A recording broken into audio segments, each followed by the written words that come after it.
तो अभी मैं सुबह सुबह ये वीडियो शूट कर रही हूँ एंड अभी आधे घंटे बाद ही मेरी क्लास है। तो आज मैं थोड़ा जल्दी में हूँ। तो आज की मेरी टॉपिक होने वाली है मैं अपना आपको प्रोसीजर बताऊंगी। मुझसे काफ़ी लोग इंस्टाग्राम पे मैसेज करके ये पूछ रहे थे कि आप मुझे ये बताओ कि मतलब आप इंडिया से जापान कैसे आए हो। तो मैंने सोचा क्यों ना एक वीडियो उस पर ही बना लिया जाए, क्योंकि इतने ज़्यादा क्वेश्चंस आ रहे हैं। तो मैं आपको बताती हूँ कि मैंने अपना इंडिया से प्रोसीजर जो है वो कैसे स्टार्ट किया। तो सबसे पहले तो मेरा बैकग्राउंड जो कि आपको पता ही है, मैंने अगर नहीं पता है तो आप मेरी इंट्रोडक्शन वीडियो चेक कर सकते हैं, मैं डिस्क्रिप्शन में लिंक डाल दूँगी। तो ये मैंने अपना चिट्ठा पर्चा बना रखा है, इसको देख देख मैं आज बोलूँगी, क्योंकि इन केस अगर मैं कुछ भूल जाऊँ तो इसमें से देख लूँगी। तो सबसे पहले मेरे बैकग्राउंड के बारे में, तो मैं एक BBA स्टूडेंट हूँ और मैंने अपनी BBA कंप्लीट की थी 2020 में। एंड उसके बाद फिर कोविड आ गया था, जॉब वॉब का सीन हुआ था, बहुत धक्के खाने पड़े थे। एंड 2021 से मैंने जॉब स्टार्ट किया था। तो मेरा जो बैकग्राउंड है वो प्रोक्योरमेंट का है। मैंने 4 साल यहाँ पे आने से पहले 4 साल मैंने प्रोक्योरमेंट में काम किया है। एंड देन मेरा कॉलेज से ही प्लान था कि मुझे मतलब इंडिया से बाहर जाके अपनी MBA करनी है। मतलब BBA के बाद MBA ही एक तरह से एक ऑप्शन रह गया था कि यही एक चीज़ है जो करनी है। तो मैंने सोचा यही कि बाहर ही जाके क्यों ना करूँ, क्योंकि अब्रॉड में थोड़ा घूम लेंगे एंड वहाँ की जो चीज़ें हैं वो भी सारी देख लेंगे। तो इसलिए मेरा ये था कि बाहर ही जाना है। एंड ग्रेजुएशन से फिर मैंने ना कंसल्टेशंस लेनी स्टार्ट कर दी थी। जैसे बहुत सारी कंसल्टेंसीज होती हैं जो फ्री कंसल्टेशन प्रोवाइड करती हैं कि आपको कौन सी कंट्री में जाना है, कहाँ जाना है। तो मैंने वो कंसल्टेशंस लेना स्टार्ट कर दिया था। एंड मेरी एक क्लासमेट थी जो कनाडा गई थी, तो उसको देख के मेरा भी यही था कि मुझे भी कनाडा ही जाना है। एंड मैंने उसको काफ़ी मतलब चीज़ें उससे पूछी, बहुत सारी चीज़ें। जब मैं ग्रेजुएट हो गई तो मेरा यही ध्यान था मुझे कनाडा जाना है। फिर बीच में एक कंसल्टेंट मिला, उसने बताया इटली चले जाओ, वहाँ पे भी बहुत सारी स्कॉलरशिप्स हैं, फ्री में चीज़ें हैं। बट वो बाद में कुछ अलग ही उसका सीन निकला, पैसे बहुत ज़्यादा मांग रहा था वो एंड कुछ गलत गलत डॉक्यूमेंट्स लगा रहा था।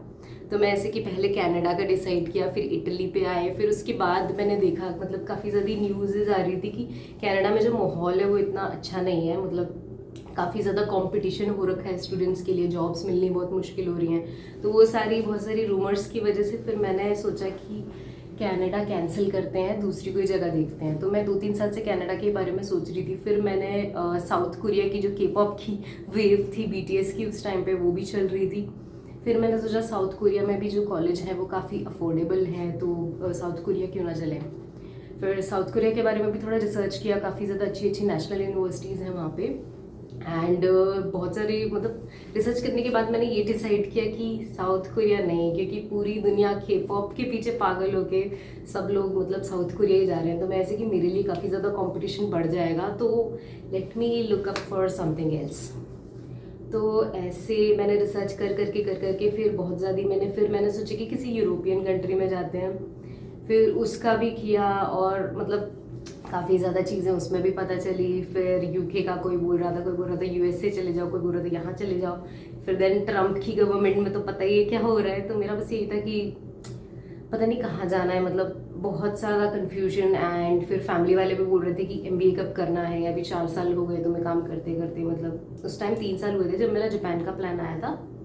तो फिर मैंने सोचा कि अपने बैकग्राउंड के हिसाब से कुछ देखते हैं। तो मैं ऐसे कि पहले मैं कोरिया देख रही थी, फिर मैंने सोचा ये जापान भी एक नई जगह है, let me explore the options की क्या अपॉर्चुनिटीज़ हैं वहाँ पे। तो फिर मैंने ये चीज़ देखी कि जापान में भी काफ़ी ज़्यादा अपॉर्चुनिटीज़ हैं, स्पेशली मेरे बैकग्राउंड से।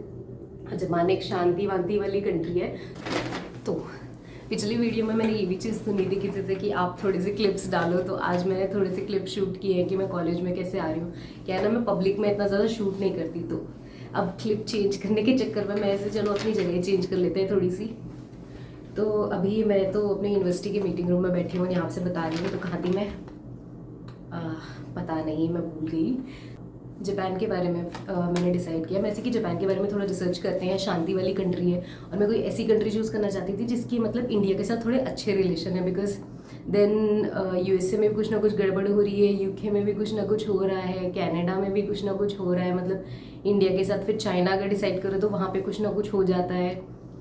और वहाँ पे फिर उसके बाद मैंने यही सोचा कि कौन सी करें, तो फिर मैं ऐसे कि जापान के साथ क्या है, इंडिया के रिलेशंस जो है वो काफ़ी अच्छे हैं, और फ्यूचर में अगर मुझे जॉब करनी है तो फिर उसमें भी काफ़ी फ़ायदा होगा कि इंडिया एंड जापान के बीच में इंपोर्ट एक्सपोर्ट की काफ़ी ज़्यादा चीज़ें हैं। तो मैंने सोचा कि चलो उसमें ही करते हैं, खुद का अगर बिजनेस भी स्टार्ट करना है फ्यूचर में तो उसमें भी थोड़ी हेल्प मिल जाएगी। तो इसलिए मैंने जापान के बारे में रिसर्च करना स्टार्ट किया, और फिर मैंने पैसे, फीस, कॉलेज, वो सारी चीज़ें देखी, तो मुझे मतलब सब कुछ ठीक ठाक लगा। एंड एक जापानीज़ लैंग्वेज की यहाँ पे रिक्वायरमेंट काफ़ी ज़्यादा है, तो मैंने सोचा कि ठीक है, इंग्लिश स्पीकिंग कंट्री में यही है कि मतलब जो सामने वाला बंदा है उसको भी इंग्लिश आती है, आपको भी इंग्लिश आती है, तो आप एक कुछ नया क्रिएट नहीं कर रहे हो, आपके पास कोई यूनिक वैल्यू नहीं है जो सामने वाले के पास है। तो जापान आने का मेरा एक यही प्लान था कि मैं जापानीज़ सीखूँ, और तब मैं, ताकि मैं यहाँ पे थोड़े साल काम करूँ, एटलीस्ट 2-3 साल, और जब मैं वापस जाऊँ तो इंडिया में भी काफ़ी ज़्यादा जापानीज़ कंपनीज़ हैं जो हायर कर रही है इंडियंस को, एंड काफ़ी ज़्यादा इंडियन कंपनीज़ भी हैं जिनको ऐसे बंदे चाहिए जिनको जापानीज़ आती हो, ताकि वो जापानीज़ क्लाइंट्स के साथ डील कर सकें। तो इसके चक्कर में मैंने जापान डिसाइड कर लिया कि अगर मैं जापानीज़ भी सीखूंगी तो ये मुझे बाकी इंडियंस या और कोई भी फॉरेनर है, जॉब के मामले में मुझे एक एडवांटेज मिलेगा। ठीक है, तो आते हैं मेन टॉपिक पे। बहुत सारी चीज़ें मैंने बोल दी। तो मेरी इंडिया टू जापान जर्नी, तो जब मैंने डिसाइड कर लिया कि ठीक है जापान जाना है, तो पहले तो मैंने लैंग्वेज सीखना स्टार्ट किया। मैंने 1 साल तक N5 पढ़ा ऑन एंड ऑफ। तो मेरा ये होता था कि 1 महीने में क्लास ले रही हूँ, फिर मेरी जॉब का प्रेशर हो जाता था तो मैं 1-2 महीने नहीं करती थी, फिर तीसरे महीने से फिर से स्टार्ट कर देती थी, जो रिवाइज किया था वो सब भूल जाती थी। तो मैंने 1 साल जापानीज़ पढ़ी, मतलब ऑन एंड ऑफ, मतलब 1 साल भी नहीं बोलूँगी, 1 साल तक मैंने कोर्स लिया था, बट मैंने मुश्किल से 3 महीने पढ़ी होगी।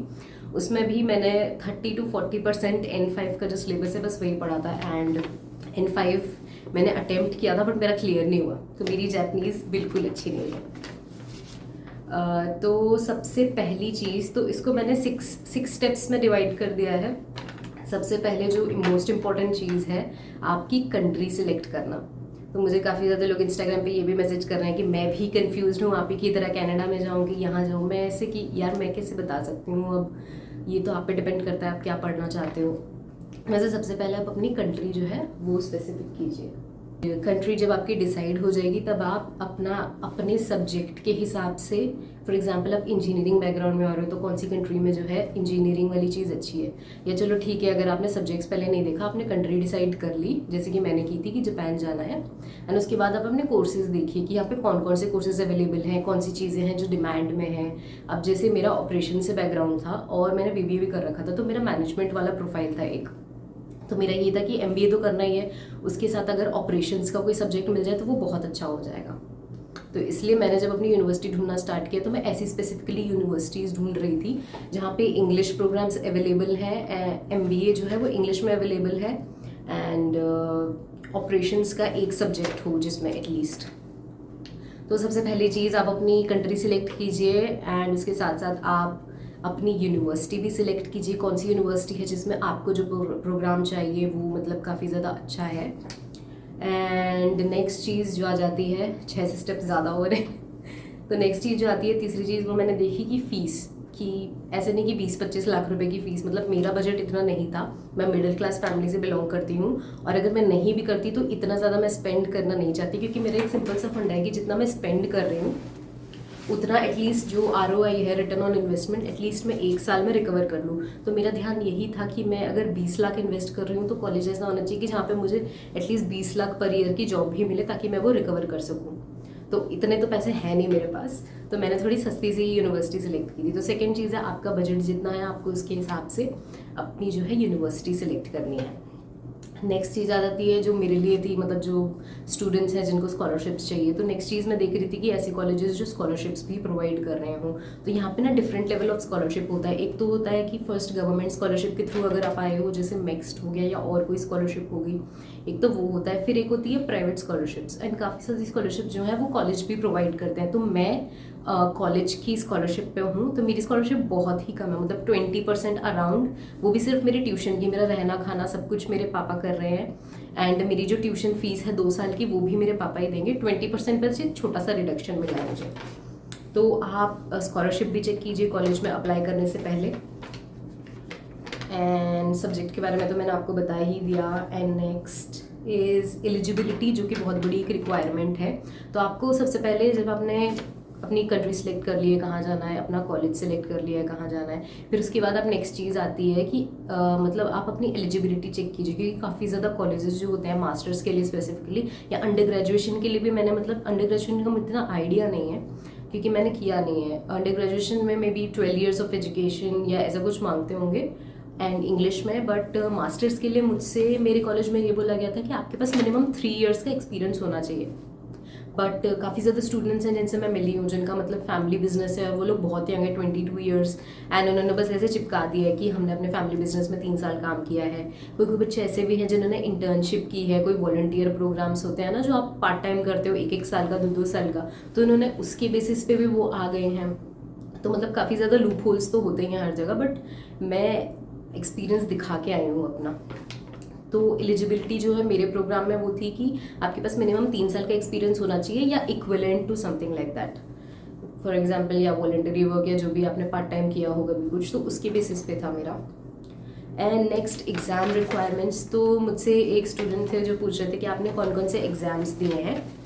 तो मैंने क्या है कि मैंने आइल्ट्स दिया है, मैंने उसके अलावा कुछ नहीं दिया है। एंड आइल्ट्स देने का भी मेरा यही था कि जब मैं जापान आने का सोच रही थी तो उस टाइम मैंने ना एक्चुअली 2 यूनिवर्सिटीज़ में अप्लाई किया था और मेरा दोनों ही यूनिवर्सिटी से हो गया था।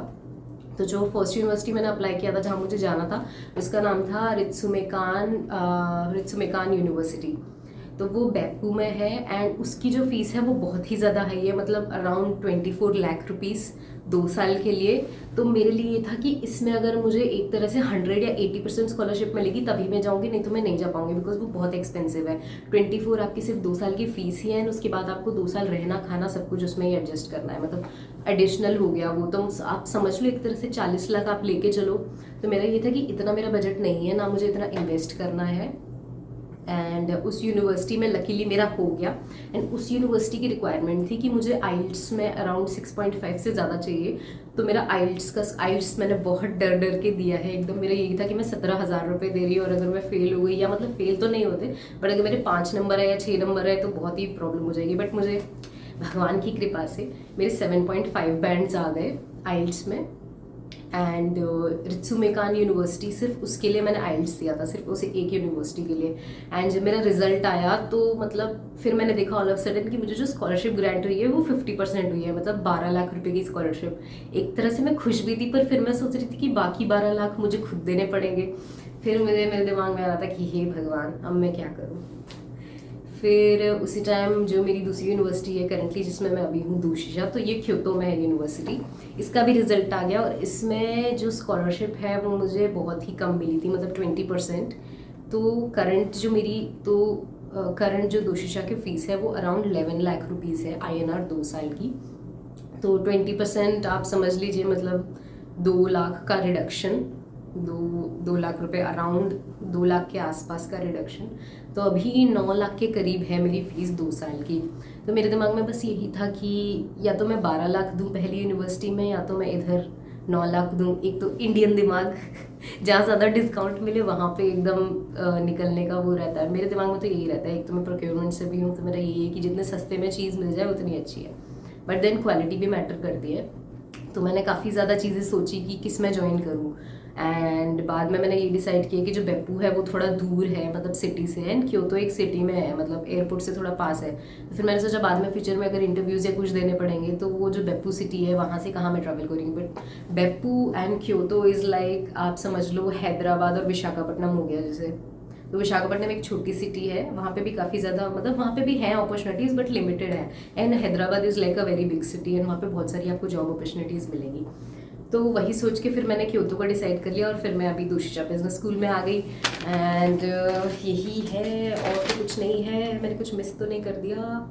एंड या दैट्स ऑल गाइस। तो अभी मैं एक और वीडियो बनाने वाली थी बट मैं अभी लेट हो रही हूँ। एंड अभी तक की मेरी वीडियो देखने के लिए thank you so much. And like share and subscribe to my channel, मुझे सब्सक्राइब कीजिए एंड मेरे चैनल को फॉलो करते रहिए। एंड यूँ ही मैं आगे और इन्फॉर्मेटिव वीडियोस बनाती रहूँगी। एंड आई एम सॉरी मैं एडिटिंग में अच्छी नहीं हूँ, इसलिए मैं एक जगह बस बैठ के बोलती रहती हूँ, बात करती रहती हूँ। मैंने ट्राई किया कुछ शूट करने की चीज़ें बट वही है कि थोड़ा सा पब्लिक में अभी नया नया स्टार्ट किया है ना तो थोड़ा सा प्रॉब्लम होता है। तो guys if you have any comments related to whatever I just spoke you can text me on Instagram, क्योंकि यूट्यूब में मैं काफ़ी ज़्यादा चीज़ें हैं जो मैं जवाब नहीं दे सकती, बिकॉज कुछ चीज़ें होती हैं जो थोड़ी अगर आप मेरे से पर्सनली पूछ रहे हो आपने कितने पैसे दिए हैं या आपने कहाँ से किया है, तो मतलब इतना ज़्यादा मैं यूट्यूब पर ओपनली इतना बोलना नहीं चाहती, क्योंकि अगर मैंने कुछ गलत चीज़ बोल दी, अगर आप मेरे कॉलेज के बारे में पूछ रहे हो मैंने कुछ गलत बोल दिया है, तो वो कमेंट्स जो है वो सबको दिखते रहेंगे। तो मैं ऐसे कि अगर आपको कोई भी चीज़ मुझसे पूछनी है, कुछ भी अगर आपको मतलब इन्फॉर्मेशन चाहिए, अगर आप जापान आने का सोच रहे हो, तो ये मेरी इंस्टाग्राम आईडी है, यहाँ पे आप मुझे कांटेक्ट कर सकते हैं। एंड मेरा इंस्टाग्राम का भी सेम ही नाम है, Amana in Japan. So please follow me there as well and support me there as well. And मिलते हैं अपने नेक्स्ट ब्लॉग में, तब तक के लिए सायोनारा।